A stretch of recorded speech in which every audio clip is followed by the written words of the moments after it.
राम और सीता पर दिए हुए अपने बयान पर बहुत ही ज़्यादा ट्रोल हुए, बहुत ही ज़्यादा इनकी खिंचाई की गई। वही विकास दिव्यकीर्ति दृष्टि आईएएस के फाउंडर, जो आज तक बहुत सारे डीएम और एसडीएम और आईपीएस बना चुके हैं, उन्होंने इंडिया और भारत के लिए क्या बोला। डॉक्टर विकास दिव्यकीर्ति ने अपने एक समारोह में इंडिया या भारत नाम में कौन सा नाम होना चाहिए ये बताया। डॉक्टर विकास दिव्यकीर्ति ने बताया कि जिस तरह से कलकत्ता जब नाम था कलकत्ता का, तो उसको जो नाम अंग्रेज़ों ने दिया था और उसको नाम को बदल कर कलकत्ता वालों ने कोलकाता फिर से कर लिया, उसी तरह मुंबई वालों ने अपने जो पहले नाम जो अंग्रेज़ों ने बॉम्बे दिया था उसको बदल कर मुंबई कर लिया, क्योंकि मुंबई नाम उनको ज़्यादा अच्छे से सूट करता है।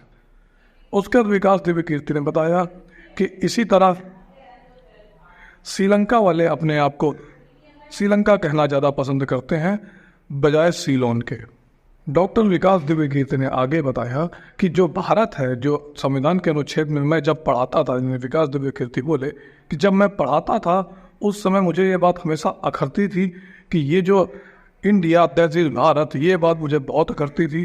तो मैं ये सोचता था कि भारत दैट इज़ इंडिया होना चाहिए, ना कि इंडिया दैट इज़ भारत। इस पर विकास दिव्यकीर्ति ने आगे बताते हुए बोला कि ये जो भारत नाम है, ये जो चर्चा आजकल चल रही है, जब मैं हाल ही में हॉलैंड के सफ़र पर गया था, वहाँ पर मुझे एक मोरक्को का एक ड्राइवर मिला। तो जब ऐसे ही उसको ये पता चला कि मैं इंडिया से हूँ, तो उसने बोला कि यस आर यू इंडियन। मैंने कहा यस आई एम इंडियन। तो उसने बोला कि आप क्या सोचते हैं कि आपके देश का नाम इंडिया होना चाहिए या भारत। मैं चौंक गया सोच कर कि मोरक्को के इस आदमी को इस चीज़ में भी इंटरेस्ट है, ऐसा क्यों। फिर मैंने उसको बताया कि जो भारत नाम है, जब संविधान सभा बन रही थी उस समय जो हमारे चाचा नेहरू थे, इनको बहुत सारे नाम सुझाए गए, इंडिया, हिंदुस्तान, आर्यवाद या फिर भारत। तो चूँकि चाचा नेहरू जो थे कांग्रेस के, वो विदेश नीति में ज़्यादा यकीन करते थे और वो चाहते थे कि हमारा देश जो है वो ग्लोबलाइज हो और पूरी दुनिया में जाना जाए, इसलिए लास्ट में सहमति बनी इंडिया और भारत की। तो दोनों को इक्वल समानता दी गई, जैसे इंडिया दैट इज़ भारत।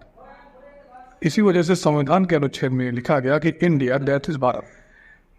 उसके आगे विकास दिव्यकीर्ति ने बताया कि मैं चाहता हूँ पर्सनली, जिस तरह से बॉम्बे मुंबई हुआ, कैलकाटा कोलकाता हुआ, सीलोन श्रीलंका हुआ, ठीक उसी तरह इंडिया के बजाय भारत होना चाहिए। इसके साथ ही उन्होंने ये बताया कि ये जो आजकल हो रहा है ये तो राजनीतिक कारणों से हो रहा है, लेकिन मैं इसका समर्थन नहीं करता हूँ। मैं किसी प्रकार से राजनीति का समर्थन नहीं करता हूँ, लेकिन मैं इस बात के समर्थन में हूँ कि इंडिया का नाम भारत होना चाहिए, इंडिया नहीं होना चाहिए। और ये बोलते ही जनता का काफ़ी समर्थन विकास दिव्यकीर्ति को मिला और विकास दिव्यकीर्ति ने अरे मंच में एक हल्की सी मुस्कान भी दी।